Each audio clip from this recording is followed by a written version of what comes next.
Bismillahirrahmanirrahim. Alhamdulillahirabbil alamin. Wassalatu wassalamu ala sayyidina wa habibina wa syafi'ina Muhammadin imamul anbiya'i wal mursalin wa ala alihi wa sahbihi ajma'in. Wa la hawla wa la quwwata illa billahil aliyyil azim. Amma ba'd. Subhanaka la ilma lana illa ma 'allamtana innaka antal alimul hakim. Rabbi shrah li sadri wa yassir li amri wahlul 'uqdatam min lisani yafqahu qawli. Amin ya rabbal alamin. Hadirin jamaah Majelis Ta'lim Masjid Al-Huda yang senantiasa dimuliakan oleh Allah.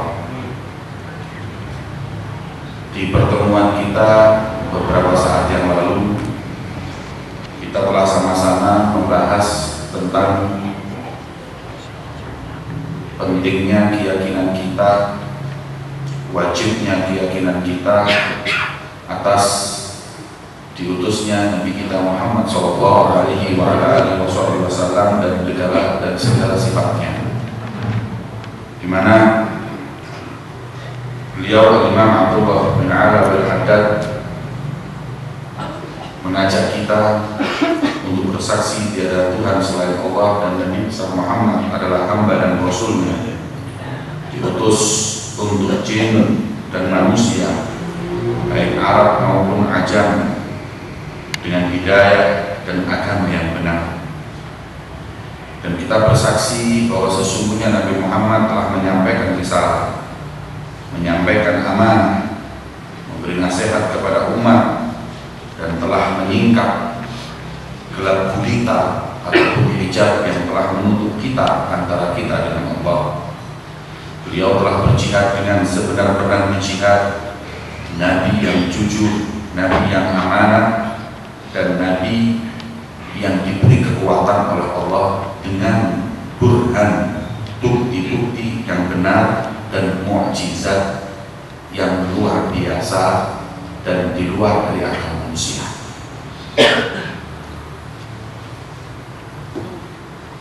Tidak ada nabi kecuali diberi mukjizat.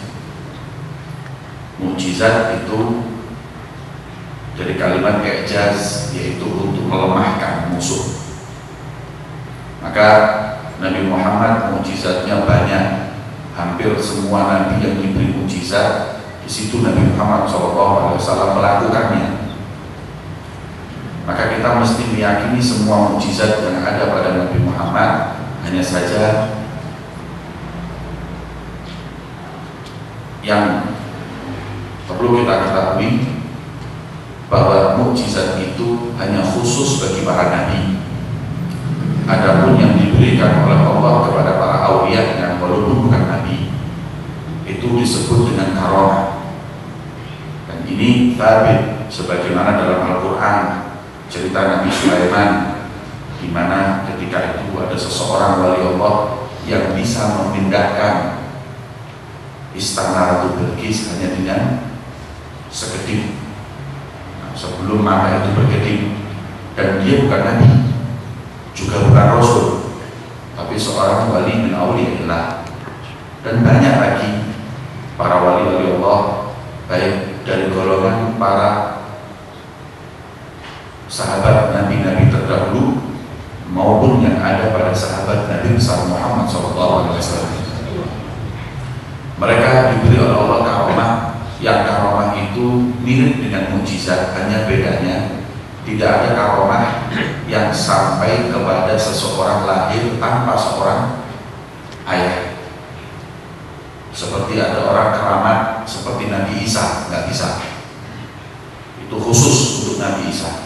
Selain Nabi Isa, karamah itu tidak ada seseorang yang bisa dengan kekeramatannya melahirkan seorang anak tanpa bapak. Jadi kalau ada orang yang mengatakan dari kekeramatannya nyuwuk, disuwuk wong terus langsung bisa duwe anak, nggak mustahil. Karena ini tidak mungkin ada pada seorang wali manapun. Karamah, semua yang ada pada mukjizatnya Nabi bisa pada karamahnya aulia semua. mulai dari menghidupkan orang mati, menyembuhkan orang sakit, ataupun yang lain-lainnya, itu bisa. Hanya saja di zaman-zaman akhir ini Imam Abdullah bin Ala al-Haddad mengatakan karamah ini memang lebih sering untuk disembunyikan, karena zaman fitnah seperti ini malah justru nggak menjadi kebaikan. Dan itu para Alawiyin, mereka itu senantiasa menutupi kekeramatan dan tidak menunjuk-nunjukkannya. Mukjizat para nabi semuanya ada pada Nabi Muhammad SAW. Kalau ada nabi yang diberi mukjizat oleh Allah membelah laut hingga dia dan pasukannya bisa lewat, maka Nabi Muhammad bukan cuma laut yang dibelah, bahkan beliau membelah bulan pun bisa. Kira-kira dahsyat mana mukjizat Nabi Musa dengan mukjizat Nabi kita Muhammad SAW. Kalau Nabi Isa bisa menghidupkan orang mati, Nabi Muhammad pula dalam beberapa riwayat menghidupkan orang mati. Baik riwayat yang mengatakan bahwa kedua orang tuanya pernah dihidupkan, maupun ada riwayat yang lain Nabi pernah menghidupkan seorang anak dari sahabat Nabi Muhammad SAW. Ada riwayat dikala seorang sahabat ini mengundang Kanjeng Nabi. Ada sahabat itu kepingin mengundang mangan Rasulullah. Akhirnya Rasulullah menyanggupi. Ya udah, insya Allah hari ini makan malam saya dengan beberapa sahabat akan makan malam di rumah panjenengan. Girang memiliki sahabat. Sahabat gak begitu kaya, tapi dia punya domba yang ingin disembelih untuk ikram menyambut datangnya Nabi kita Muhammad SAW. Akhirnya pagi undang makan, persiapannya pagi itu dombanya disembelih, dan kebetulan yang undang ini punya dua anak yang masih kecil, usia mungkin masih 5, 6 tahun, 6 tahun, 7 tahun, di mana kedua anak ini dibawa oleh ayahnya untuk melihat kambingnya itu disembelih. Ini buat datangnya Rasulullah nanti malam. Kambing dipegang, disembelih. Setelah disembelih, perutnya semua diambil, dibersih, sudah ditaruh pisau tadi itu, kambing dibawa pulang. Anak dua tadi itu nggak ikut pulang. Jari ini kakak, ayo tulinan kayak bapak nomor itu boleh-bolehan pedus. Sopo wedhus konek kawis konek wis gantian. Aku tadi wedhus sih, pada menunggu tadi wedhus ya wis. Maka oleh kakaknya tadi diambil pisau tadi, ditempatkan di tempat kambing itu disembelih, dibeleh, digorok mati tenanan, mati dibangunin, ayo saiki wayangmu, ayo tangi om, nggak bangun, kaget, takut nggak tahu ini sudah mati. Kemudian kebingungan ini anak, ya Allah, ya apa ini? Saking kebingungannya lari, ada tebing, nggak kelihatan jalan, nyosok di tebing, mati juga, loro-loronya mati. Terus kasih tungguan mangan Kanjeng Nabi takziah ini. Ayahnya masak dengan ibunya, jadi ibu ini anak kita dua mana? Kok gak datang? Mungkin lagi di belakang. Tadi saya membeli dia di situ. Ya sudah paham kan? Diparahin betul si Jimmy harus disembelih. Kaget nangis ya Allah. Dicari satunya lagi, dilihat di tebing jatuh. Ya Allah. Bingung mau undang makan Rasulullah, tapi yang ada malah justru kedua anaknya ini mati, meninggal dunia. Akhirnya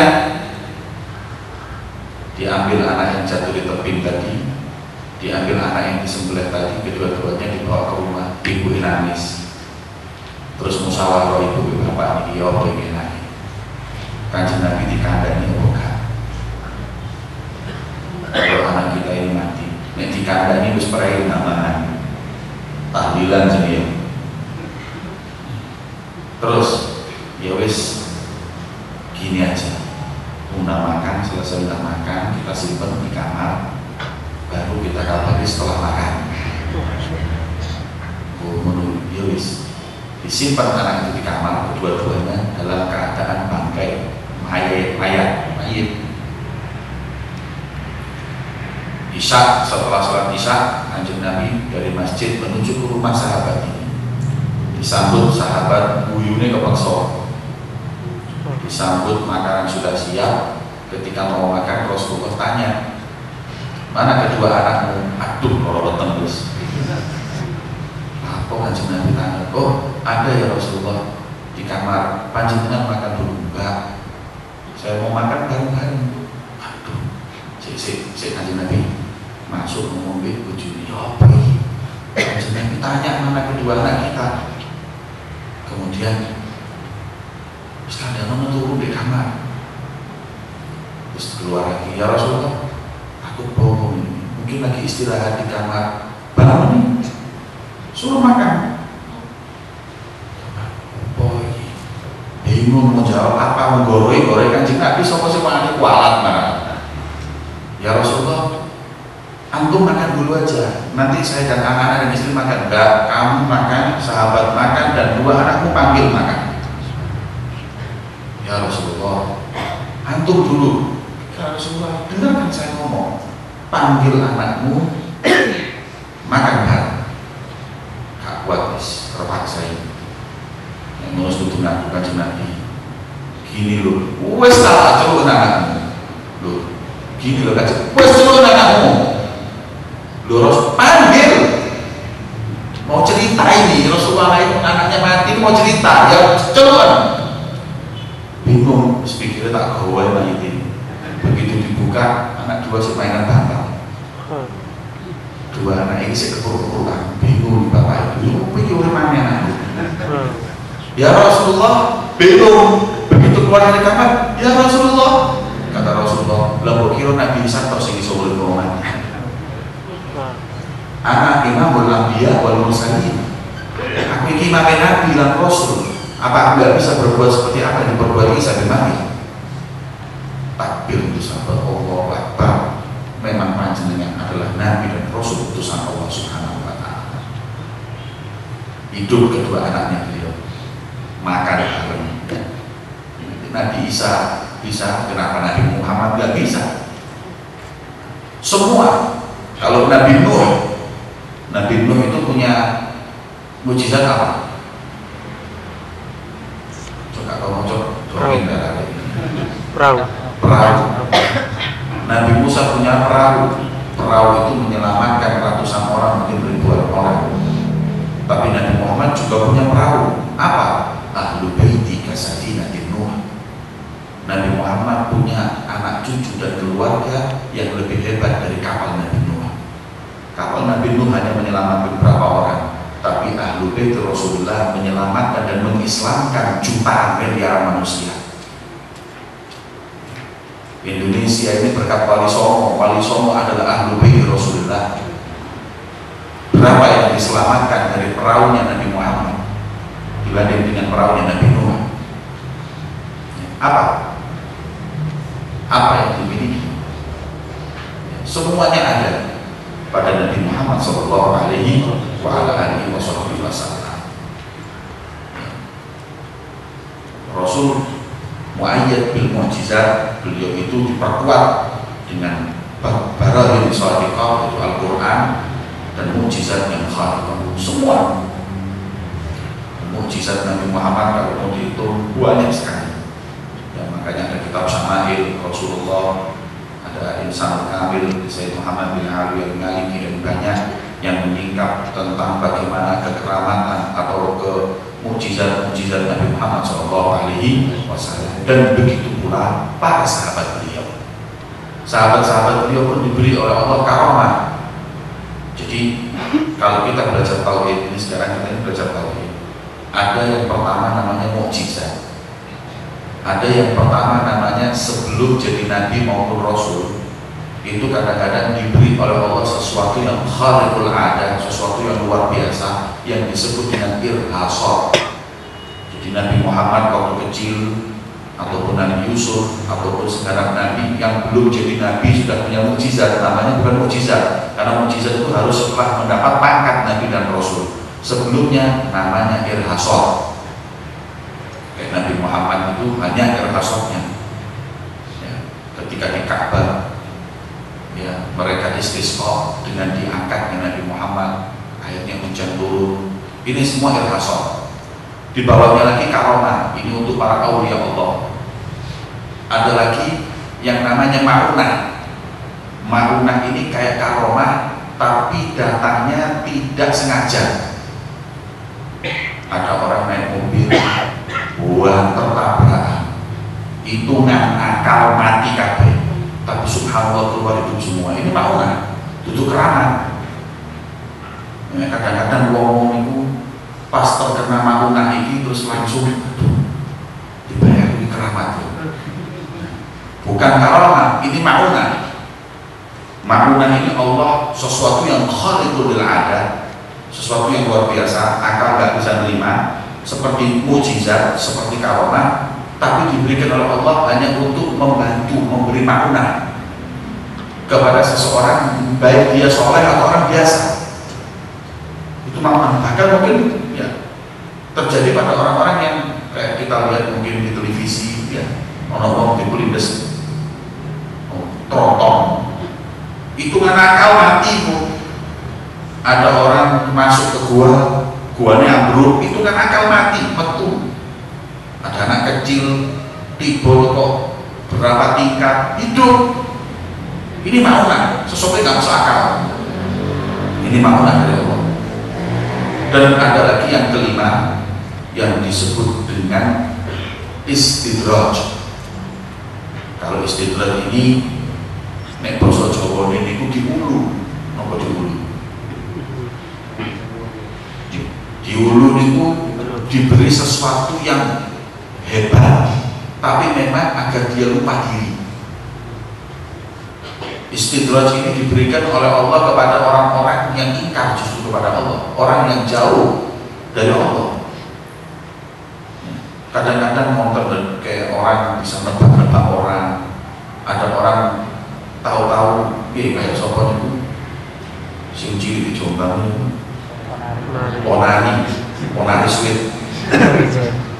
Ponari itu tahu-tahu bisa nyembuhkan orang, dia sendiri siapa nggak tahu, itu bisa istidraj.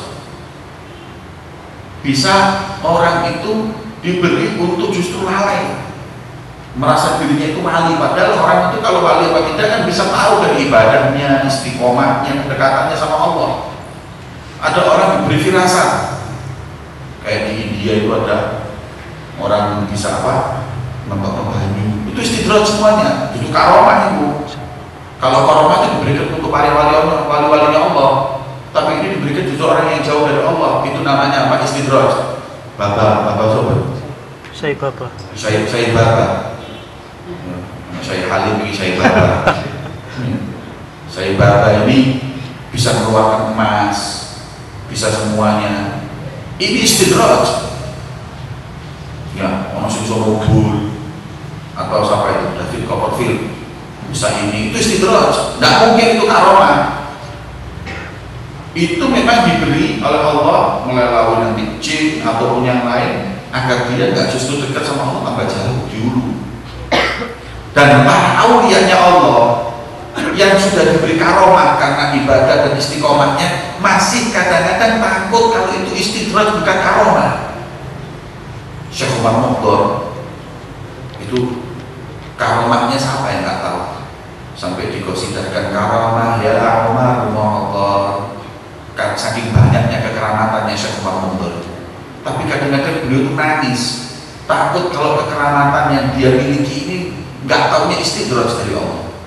Itu Syekh Umar Mukhtar Apalagi orang-orang yang seperti kita, kalau kita terus diberi sama Allah kelebihan, jangan terus GR dulu. Bisa jadi itu istidraj loh, selalu Gusti Allah loh. Merasa awal waduh aku tak pikir-pikir top.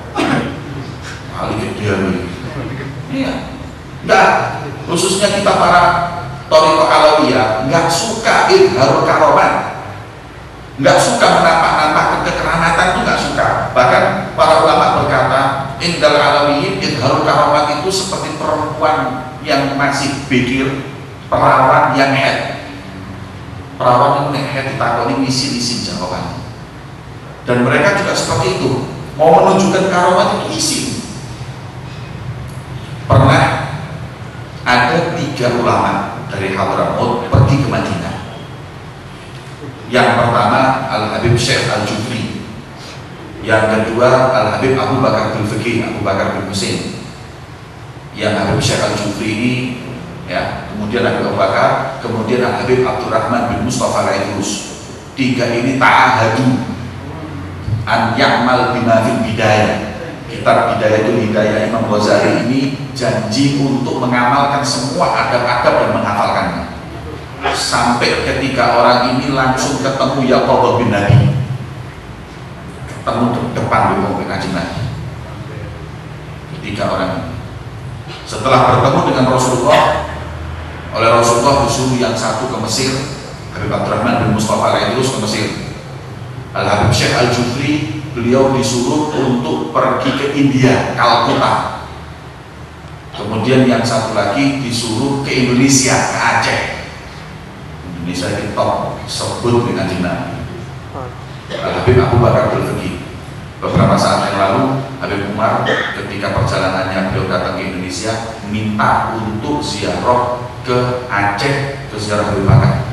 Karena beliau sudah ke India, sudah ke Mesir. Alhamdulillah waktu di Mesir, saya waktu itu sekitar 10 tahun yang lalu, alhamdulillah ikut serta ziarah ke Habib Abdurrahman bin Mustafa Al-Idrus yang disebut dengan Maula Mesir. Kemudian yang satu ke Aceh. Alhamdulillah karomahnya beliau Aceh jadi negara wekun. Ya, di Indonesia ini mana yang paling berpegang teguh dengan agama seperti Aceh? Yang kedua, Kalkuta India, banyak ulama dari sana. Ini berkat Habib Syekh Al-Jufri. Dan yang terakhir Habib Abdurrahman bin Mustafa. Yang paling berat medan ini Habib Abdurrahman bin Mustafa. Kenapa? Aceh gak ada ulama, India gak ada ulama. Kalau yang Mesir gudami ulama. Habib Abdurrahman itu cuma mengamalkan bidaya itu hidayah, mau ketemu sama ulama-ulama Azhar, ulama-ulama hebat di Mesir. Maka akhirnya beliau berkata, ya Rasulullah, lah kalau saya ke Mesir kapan ilmu ini wong hebat-hebat di kono. Kemudian Rasulullah sekaligus khawatir, pakai kitab, setiap orang tanya jawab dari kitab ini, namanya Safinah. Kitab itu dipegang oleh Habib Abdurrahman bin Mustafa, dibawa ke Mesir. Subhanallah, orang itu tanya semua, selalu ketika dibuka ada ayat dan hadisnya. Ini jenenge kantong ajaib. Doraemon ini dibuka semua di kitab Safinah ini ada. Sampai mufti-mufti Mesir itu kalau punya pertanyaan kepada beliau, datang ke beliau, wah Habib, saya punya pertanyaan apa? Gimana hukumnya ini? Saya buka kantongnya kita. Iku di Al-Quran ayat ini hadis Kanjeng Nabi yang berbunyi, oh ya betul, seperti itu ya betul. Langsung ketemu dengan ini semua, mulai penyakit kiai, penyakit ulama ini hasud, ya sampai kata Rasulullah, sitatun yadkhuluna nar bisitah, 6 orang masuk neraka karena al-ulama bil hasad. Ulama itu kebanyakan masuk neraka itu gara-gara hasud, iri. Kasih jenenge ulama, hasud itu yang ulama. Makanya kata Imam Syafi'i, kesaksian orang alim dengan orang yang lain, alim yang lain tidak diterima, karena mesti untuk saingan. Mulai masih tak terima, wong Hadramaut dan Mesir mau jadi mufti, mau jadi apa, mau jadi cari makom, cari ini. Delok-delok mulai biyen mesti dijawab ambek buku itu. Iku ono apa di buku itu. Dicolong malam satu orang menyuruh untuk ngejum colongan. Akhirnya pas beliau tidur, kitab itu diambil. Kitab itu diambil pagi waktu mau qiyamul lail. Kalau kitab kawan, kemana ini kitab? Dicari tidak ketemu. Ngamuk Habib Rahman bin Mustafa. Ngamuk, langsung tanpa sadar dia tunjukkan kekeramatannya. Dikasih waktu untuk membalikan buku itu. Kalau tidak awas, gak dibalik. Itu yang namanya masjidnya Al-Azhar itu lampu-lampunya dari emas, ditarik dipangan lagi, tunjukkan kekeramatannya. Melulu seru dia. Sudah cukup ya. Masjid itu lapisannya. Sudah kembalikan. Kalau tidak saya makan semuanya. Dicari ada ketemu yang mencuri sampah dikembalikan, minta maaf. Setelah itu dikembalikan semua yang dia ambil, makan. Ini lampu-lampu itu dikembalikan semuanya. Terus hati-hati, tambah seperti kabeh wong. Hebat kan? Tok kan ini. Kabar ini nyampe ke Talim. Habaib di Talim dengar kabar kayak gini gak seneng, gak justru bangga, langsung mereka bikin surat. Bismillah, alhamdulillah. Kami dengar kabar kau tunjukkan kekeramatanmu di hadapan para ulama Mesir ini, dan kami menyesal dengan apa yang telah kau perbuat dengan menunjukkan kekeramatan, dan itu bukan thariqah alawiyah. Kemudian surat nyampe kepada Habib Rahman bin Mustafa. Habib Rahman bin Mustafa ketika mendapat dan membaca surat tersebut nangis, ya Allah, getun. Kemudian dia jawab, walafu, saya minta maaf, saya tidak pernah menunjukkan kekeramatan saya kecuali ketika hari itu kitabku dicuri yang aku dapat langsung dari Nabi Muhammad SAW. Kemudian beliau tulis tadi itu semuanya, dan dia minta maaf kepada ulama Hadramut, khususnya ulama dari para habaib bisa sepurane. Saya nggak niat menunjuk-nunjukkan karomah. Loh, nggak tambah bangga. Zaman saat itu ada keramat tambah ditutup-tutup. Nah, belum TV keramat itu, nggak ada. Kekaramahan itu bukan seperti itu. Minta maaf, ditutup. Akhirnya beliau pun mulai khumul, nggak suka untuk menunjukkan kekeramatan tersebut. Nah, yang kita bahas tadi ini adalah masalah karomah. Dan banyak lagi ya, peristiwa tentang kekeramatan para aulia Allah Subhanahu wa Ta'ala. Dan saya pernah melihat salah seorang dari guru saya, Al-Habib Salim bin Abdullah bin Umar Syatiri, juga punya safinah. Nggak tahu beliau dikasih siapa, kitabnya kecil, dikantongi biasanya. Beliau mengatakan ini safinah saya. Jadi Habib Salim kadang-kadang kalau ditanya masalah, dia buka jubahnya, dibuka kitab, dan mesti ada jawabannya. Mau colong, pangan sampai. Nah, seperti itulah kekeramatan para aulia Allah. Hampir mirip dengan mukjizatnya para nabi. Bukan hampir, semua bisa. Hanya satu, lahir tanpa ayah. Itu yang gak mungkin ada pada kekeramatan para aulia. Terakhir, istihza. Istihza itu, ini malah bukan keramat tapi penghinaan. Namanya aja istihza, penghinaan.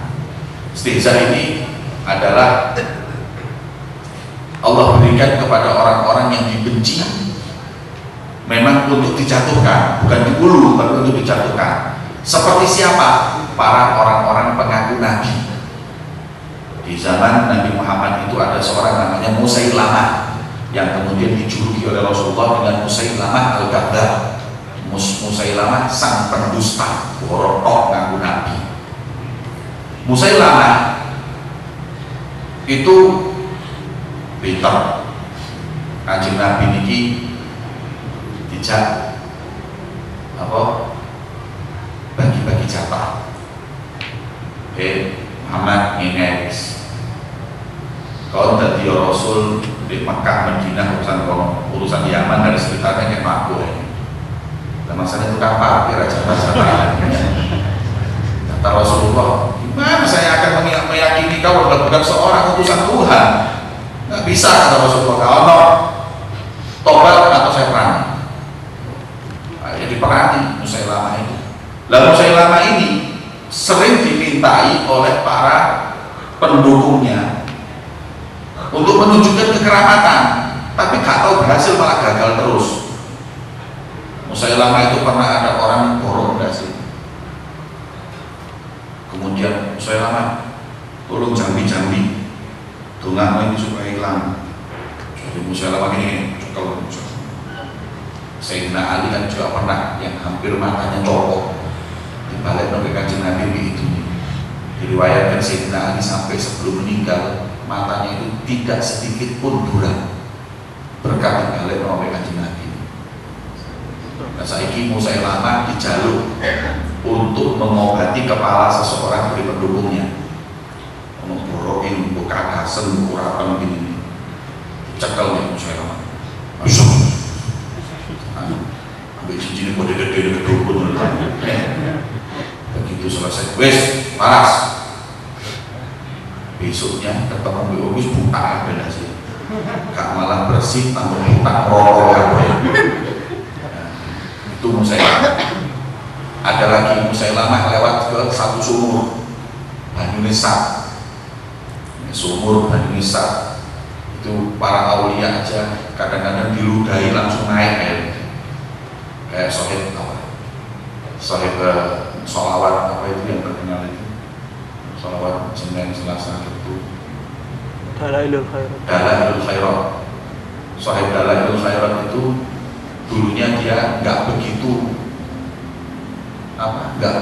seneng sama sholawat, tapi satu saat melihat kekeramatan orang yang karena banyak sholawat akhirnya dia ngarang Dalailul Khairat. Keramatnya apa? Ada air sapi donito Bismillahirrahmanirrahim Muhammad langsung airnya naik. Dibilang kenapa bisa kayak gitu? Sholawat Pak Ibu. Akhirnya dia ngarang Dalailul Khairat. Kemudian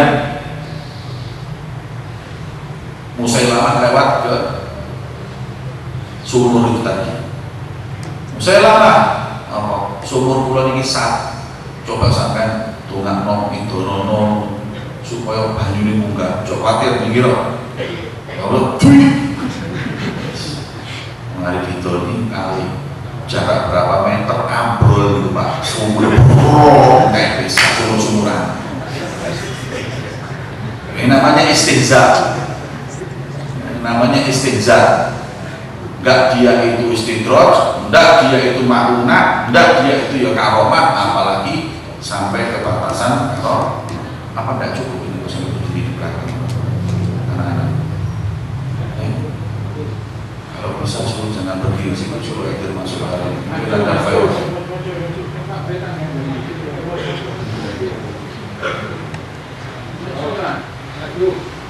Ada siapa di situ khairan atau jamaah majelis, kalau yang di depan berdiri jangan boleh, suruh masuk aja. Jangan berdiri di depan, masuk aja.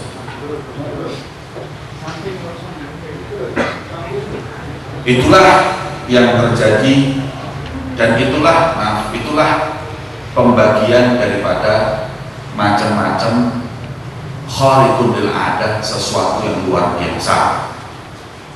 Nabi Muhammad SAW diperkuat oleh Allah dengan mukjizat, dan paling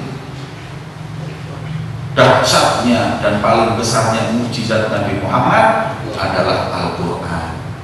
Dan sampai saat ini Al-Quran yang masih ada di tengah-tengah kita adalah bagian daripada mukjizat Nabi Muhammad. Wah, banyak. Sekarang ini orang-orang Barat sudah mulai mengakui di kalimat-kalimat Al-Quran tentang bagaimana pemilihan kata di Al-Quran itu sendiri, dan kemudian ya, kenapa ayat ini jumlahnya sekian, semuanya adalah ijaz, kelebihan dan mukjizat Nabi Muhammad SAW yang menunjukkan ini bukan Al-Quran ciptaan manusia biasa, tapi ini adalah memang wahyu yang Allah Subhanahu wa Ta'ala turunkan melalui Nabi Muhammad SAW. Kalau ngomong masalah ini panjang, soalnya kita PDW tentang ijazul Quran, kita tebel tentang ijazul Quran satu persatu. Kenapa kok ain short, kenapa kok ini, kenapa kok ini, mulai jumlah ayat dibagi jumlah, semuanya ada mujizatnya. Yang bahkan oleh orang-orang Barat itu sekarang sudah diketahui bagaimana di Al-Quran itu ada banyak daripada ilmu yang masih belum belum disikap, diungkap, yang itu semua adalah sumbernya pada Al-Quran. Kalau kita bahas ini panjang, akhirnya kita bahas cuma ini aja, jadi kita teruskan. Kemudian wa Allah farada 'alal ibad tasbihuhu wa ta'atuhu wa ittiba'uhu wa ittiba'uhu. Dan Allah mewajibkan kepada segenap hamba untuk meyakini Nabi Muhammad, taat kepada beliau dan mengikuti beliau. Nggak boleh kita setengah-setengah mengikuti Rasulullah. Saya ikuti Nabi yang ini tapi yang ini tidak, nggak bisa. Jangan dipilah. Nek sampai milih-milih berarti sampai niki lebih alim untuk Kanjeng Nabi. Apa yang datang pada beliau mau masuk akal, mau nggak masuk akal, trimon. Ada satu orang pernah ketemu sama saya, eksekutif, doktor, tapi pikir gelar itu tidak menunjukkan orang pintar. Bukti ini orang itu bohong lagi. Dia berkata bahwa saya itu Islam, tapi kalau yang masuk akal saya terima, kalau tidak masuk akal tidak saya terima. Kemudian saya jawab, ngomong kok gak agama dewe ya. Kalau agama ini semuanya itu namanya masuk akal, berarti agama ini sangat betul-betul mudah, kita bisa bikin sendiri. Justru kadang yang nggak masuk akal itu yang perlu kita betul-betul pahami. Ada satu orang profesor doktor perempuan di saat Syekh Sya'rawi Sahih Tafsir Al-Quran, beliau itu punya muhadharah, ceramah, majelis seperti ini umum di salah satu gedung di London. Jadi beliau diundang di London, di Brokal, di Inggris. Ada satu seminar, kemudian dia menerangkan tentang tafsir Quran. Syekh Sya'rawi ini sudah kalau ngomong Quran, beliau disebut dengan mufassir mutaakhirin, banyak dikutip. Kata Habib Umar itu sering mengutip tafsir Sya'rawi, hebat dalam menafsirkan. Syekh Sya'rawi ini menerangkan tentang beberapa ayat Al-Quran, terus di situ menerangkan tentang syahadah, tentang kesaksian. Seorang kafirah, bukan muslimah, profesor, doktor, fulana, berdiri dia, maaf Syekh, saya punya pertanyaan, monggo. Kenapa kok di Al-Quran kesaksian perempuan harus 2, kesaksian laki-laki kok cuma 1? Jadi mulai isu gender, harus kesetaraan laki perempuan itu harus imbang, warisan kok 2:1. Kenapa tidak sama? Kok selalu didiskreditkan? Ya. Kemudian dijawab, ya, saya bilang sama, yang mendiskreditkan sama. Adil agama ini. Loh, buktinya di Islam itu kesaksian perempuan harus 2 laki 1. Dalam kesaksian apapun, perempuan 4, laki cuma 2, atau 1 laki-laki 2 perempuan. Next perempuan tidak diterima. Jadi intinya 2:1 dalam kesaksian. Dia bilang, maaf, saya ini profesor, doktor, sekolah sampai S3 lulus profesor. Apakah kesaksian saya ini tidak sebanding dengan tukang sapu saya yang ada di flat saya? Flat itu apa? Apartemen. Apartemen itu lulus SMA enggak, lulus SMP kalau bolos kok nanya. Kesaksiannya satu, saya profesor harus 2. Gimana Islam ini? Jawab, maaf, kata Syekh Sa'rawi, ini adalah amrun ta'abudi. Amrun ta'abudi itu perintah yang wajib kita taati. Di balik ini kita nggak tahu. Al-Quran mengatakan kesaksian wanita 2, laki-laki 1, dan 2:1 hitungannya. Dan ini sami'na wa ata'na. Di balik ini apa saya nggak tahu. Tapi kalau saya mau diberi kesempatan memberi hikmah, saya beri. Tapi belum tentu benar hikmah. Karena saya berkeyakinan Quran lebih benar. Jadi saya nggak mau merasa rasional saya lebih tepat. Saya kira benar. Masuk akal mau, kalau enggak. Lakukan akalnya dia sempurna. Dia nggak merasa bahwa akalnya itu kurang manusia. Mengkhuliqal insanu dhaifan, manusia lemah. Kita disuruh memakai akal, tapi jangan di hal-hal yang sudah Al-Quran memberi nas kita pakai akal.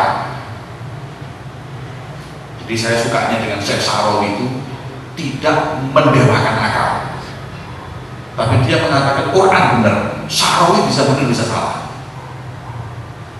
Tapi ingin saya memberi hikmah, itulah hikmah. Kesaksian itu bukan masalah pendidikan.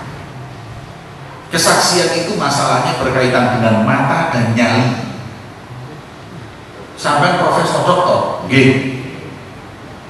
coba ambil tukang sapumu bareng-bareng. Nah, alun-alun. Terus, subhanallah, di tengah-tengah alun-alun ada tabrakan sepeda motor atau ada orang tawuran bacokan. Saya mau tanya, kodratnya laki-laki dan wanita ketika melihat tawuran bacokan, apa yang terjadi? Wong lanang delok wong bacokan di dalan di alun-alun, wis sampe wis. Wah, tambah seneng delok ngono iki, genorek. Iya apa Kak? Nek wong wedok ono noto, iya apa tidak? Kata Syekh Sa'rawi, perempuan ketika melihat insiden yang dia lakukan menutup matanya dulu, itu perempuan. Kalau laki-laki kodratnya ketika melihat insiden tambah fudul, kepengen tahu dulu.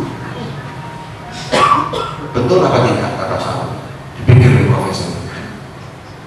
Iya betul, ya karena itu kesaksiannya 2. Tapi kalau laki-laki cukup 1.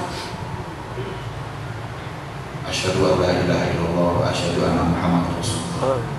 Jadi itu masuk Islam. Ya. Tapi terus kata Sa'rawi, tapi maaf, jawaban saya ini bisa benar bisa salah. Tapi Quran hak, Quran pasti benar. Ini, jadi saya kasih jawaban hanya coba-coba saja ngasih rasio supaya sampai bisa terima. Tapi belum tentu benar. Tapi kalau Quran ini sebenarnya, makanya kita diwajibkan untuk beriman kepada Allah dan Nabi-Nya, dan kita harus untuk meyakini Nabi, taat kepada Nabi dan mengikuti Nabi, baik sesuatu itu yang bisa kita cerna masuk akal atau tidak. Beriman kita kepada Nabi. Nah, mungkin sekarang nggak masuk akal, tapi nanti akan ada saatnya semua itu terungkap kebenarannya. Maka itu para hadirin yang dimuliakan Allah, ya, monggo kita tambah keyakinan kita dengan risalah yang dibawa oleh Nabi kita Muhammad SAW, agar benar-benar kita kelak akan dikumpulkan bersama beliau Nabi Muhammad SAW. Amin ya rabbal. Al-Fatihah wa yaftah alaina wa alaikum fitu ala arifin wa yafatina wa iyyakum fiddin wa ya'alimna wa iyyakum ta'wil wa yadina wa iyyakum ila sawa'i sabil wa sunna wa iyyakum fahman nabiyyin wa hifdzal mursalin wa ilham malaikatul mukarrabin wa ja'ala wa iyyakum minal ulama al-'amilin ar-rasikhin alladziina qarat bihim 'inda sayyidil mursalin ala hadhihi niyyat wa kullu niyyatin shalihah jami'an khairid dunya wal akhirah wa 'ala man wa masyayikhana Allahumma shalli wa sallim wa barik ala rasulillah.